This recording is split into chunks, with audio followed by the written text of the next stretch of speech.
Hey everybody, welcome back to my channel.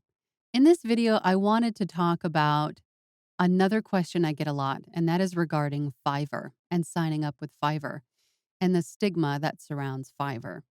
And I know exactly what you're referring to because when I signed up with Fiverr a couple of years ago, there was a lot of veteran VOs that would bash Fiverr and, blackball people if they signed up for Fiverr and all of these things that I heard and read regarding Fiverr were all negative, that Fiverr was dragging down, industry standard rates for VOs and giving us a bad name and all of these other things. And on my own journey, I decided with my research and what I had seen, I saw value on Fiverr. I knew back then that things were eventually going to change. Everything is online. And with the amount of, you know, freelance marketplaces popping up here and there, and, almost every other day, there seems to be a new one. And then with a gig economy, this is the direction that working from home is going. This is the direction that this industry is going. There is value in Fiverr. There is value in Upwork. There is value in signing up for all of the other freelance marketplaces that you find and research before you sign up. And, you can find work there. In light of recent events with the worldwide shutdown, I know a lot of veteran VOs have found themselves without a studio to go to, or maybe they're not finding as much work through their agents, or maybe they don't have an agent and they were counting on X, Y, and Z to bring them in work. But when they got that work, they didn't have a home studio or a whisper room or somewhere that they could go to record and deliver their work. So a lot of voiceover artists, and I will call them veterans, but, from maybe, that have been in the business for maybe 10 plus years, they are now finding themselves in our positions where they're having to sign up for all of these freelance marketplaces, including Fiverr, including Upwork, including ACX, including Voices 123. I see more and more pro voiceover gigs in Fiverr almost every day. And I know that's who these are.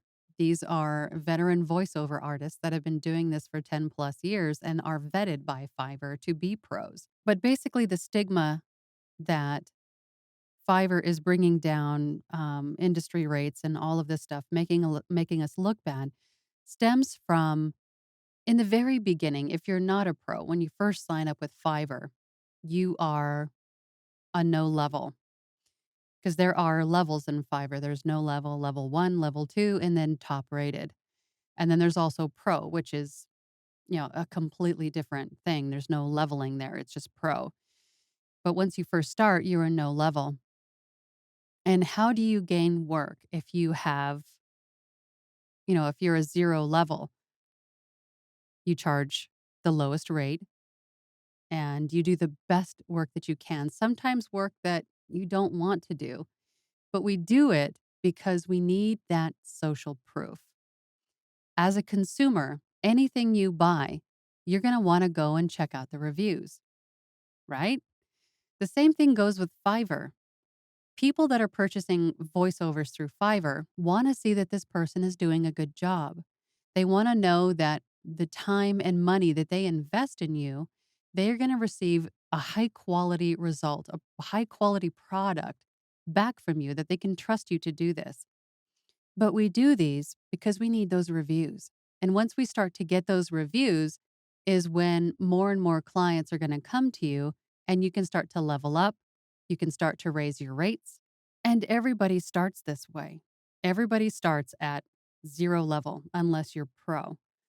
And that is really for those of us that are not the voiceover veterans, the pros, because those veterans are coming into Fiverr as pros anyway. And those pro gigs start at $100 minimum. So I'm not quite sure what they're so upset about unless they don't know about the pro situation on Fiverr or if they just don't wanna have any part of the freelance gig economy that I mean, that is the direction that this industry is going. Everything's going to be, found, created, contracted, delivered online. So I don't think that stigma really holds as much as it used to. I know I've heard some people complaining about Fiverr still, but not as much as it was a couple of years ago. I think a lot of those people have also discovered the value in Fiverr. So I think that stigma over time will continue to wane as more and more people join and offer their voiceover services for hire. So, in the end, if you see value in something, don't listen to everyone else. Do what is right for you. Do what you feel is right. Forge your own path. You may just find that that is one of the best things that you can do. So, if you want to join Fiverr, join Fiverr. If you want to join Upwork, join Upwork. If you want to just join ACX and you're perfectly fine with narrating audiobooks, do that. But whatever it is that you choose to do it because you want to. Or, don't do it because everyone else is telling you not to. But if you feel it's right, you see value there, then do it. This is your business. This is your call. So, once again, thank you so much for joining me on today's video. If you have any comments, please leave them down below or send me an email. I really appreciate it and love hearing from you guys. If you haven't liked this video, please like and subscribe. I really appreciate it. And until next time, I'll see you on the next video.